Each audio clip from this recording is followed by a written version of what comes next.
Assalamualaikum warahmatullahi wabarakatuh. Bertemu dengan saya lagi untuk kuliah online pemrograman aplikasi web. Untuk kali ini kita akan membahas mengenai konsep pemrograman web ya.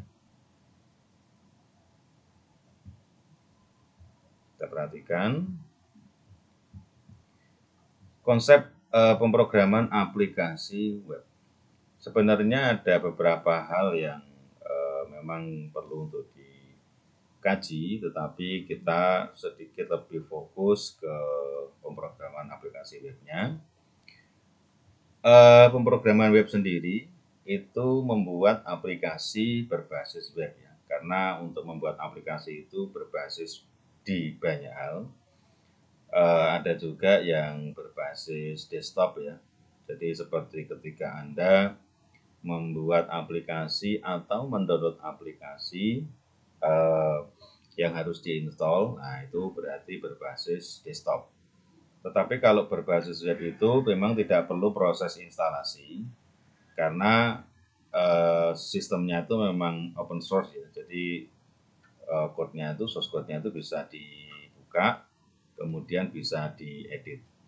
Nah, sedangkan aplikasi berbasis web ini adalah aplikasi yang dibuat dengan memanfaatkan mekanisme dan aplikasi yang sudah ada pada sistem webnya. Sehingga aplikasi ini bisa dijalankan dengan protokol bahasa pemrograman, yaitu di bahasa platform di WWW. Sistem web sendiri ini merupakan aplikasi yang berarsitektur client dan server. Maksudnya bahwa aplikasi ini dijalankan di dua sisi.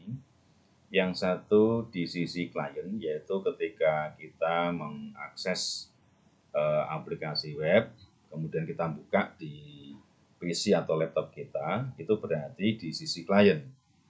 Nah, sedangkan baris-baris kode atau script yang dieksekusi di sisi server, itu berarti di sisi server.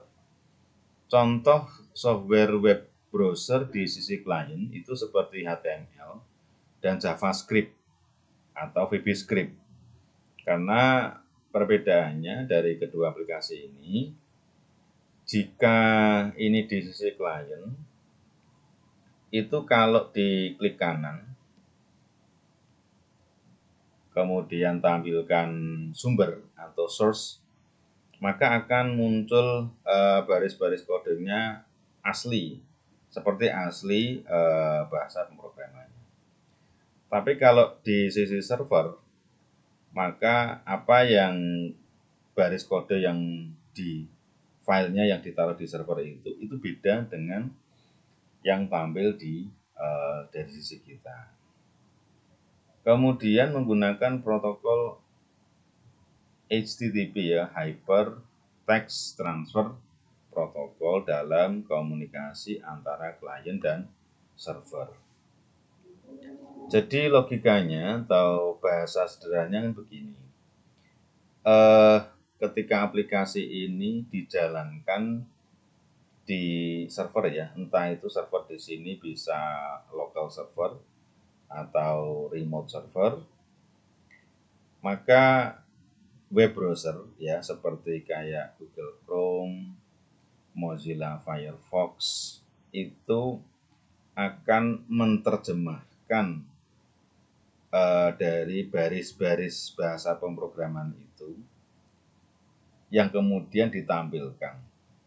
Contoh saja begini, kalau kita melihat tampilan web, ada warna merah, kemudian macam-macam ya, bahkan ada gambar, kemudian hurufnya bisa bermacam-macam jenisnya, warnanya, ukurannya. Nah, itu berasal dari bahasa pemrograman. Dalam hal ini bisa HTML atau CSS. Kalau kita lihat di situ hanya terdiri dari baris-baris kode yang memang sulit dipahami.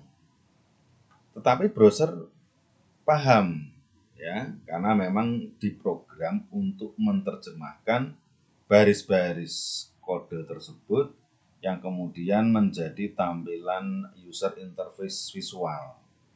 Ya, contoh seperti kalau kita mengunjungi websitenya detik.com ya, itu kalau kita lihat kan bagus sekali tampilannya. Tapi kan kita nggak tahu bahwa di balik tampilan sebegitu bagusnya itu ada puluhan ribu baris coding ya, scripting ya istilahnya dari tim programmernya, dari tim pengembangnya itu yang kemudian ketika dilihat di sisi klien, itu tampil bagus ya. Karena biasanya di sisi server inilah yang sesuatu hal yang rumit begitu ya, karena harus berpikir mengenai database begitu ya. Kalau yang memang berbasis database, kemudian ada juga yang kita harus memperhatikan dari platformnya begitu ya. Nah, selain itu juga mempunyai fungsi untuk mengambil atau menjalankan isi file dokumen web di server dan menampilkannya di sisi klien. Nah, tadi itu ya. Jadi mengambil isi file dokumen web di server. Ya, jadi web browser itu dia akan mencari file-file yang ada di server itu, kemudian dia akan membaca bahasa-bahasa kode pemrograman itu yang kemudian diterjemahkan oleh web browser dan ditampilkan di sisi klien. Kan itu adalah kita ya, kita yang buka aplikasi tersebut. Nah, yang berikutnya adalah ketika kita membuat aplikasi berbasis web, itu berarti kita harus memperkaya fungsi web server dengan cara menambahkan program pada dokumen web yang akan dieksekusi oleh server ketika file dokumen web tersebut diakses oleh web server. Misalnya program yang akan mengambil data ke basis data untuk ditampilkan ke web browser. Atau juga memperkaya interaktivitas dokumen dengan cara menambahkan program pada dokumen web yang akan dieksekusi oleh web browser ketika file dokumen tersebut ditampilkan oleh web browser. Misal, program yang memvalidasi data masukkan pada form sebelum disubmit ke web server. Nah, program ini seperti ketika Anda melakukan registrasi online, kemudian login, form login dan sebagainya ya. Itu kan ada program-program khusus yang memang digunakan untuk memvalidasi sebuah data ya. Karena kalau tidak divalidasi, nanti data-data yang masuk itu data-data yang istilahnya ya, data-data dummy konten dan sebagainya begitu. Nah, kelebihan dan kekurangan aplikasi berbasis web, kelebihannya adalah tentu saja dapat diakses kapanpun dan dari manapun selama ada internet. Ya, kemudian juga dapat diakses hanya dengan menggunakan web browser ya. Mungkin ada di PC, smartphone, ya, tablet, ya, handphone terbaru, tidak perlu menginstal aplikasi klien khusus. Tapi itu tadi, antarmuka yang dapat dibuat terbatas ya, sesuai dengan spesifikasi standar untuk membuat dokumen web dan keterbatasannya itu karena web browser untuk menampilkan. Karena kalau web browser kita itu out of date, ya itu nanti pastinya tidak maksimal ya hasil tampilannya. Kemudian juga terbatasnya kecepatan internet itu juga akan menjadi respon aplikasi menjadi lambat. Ya, sementara itu saja dulu ya untuk pemrograman aplikasi web. Kita membahas konsep pemrograman web server. Jangan lupa login ke Siakat dan terima kasih sudah bergabung di kuliah online saya. Sampai jumpa lagi di pertemuan berikutnya. Assalamualaikum warahmatullahi wabarakatuh.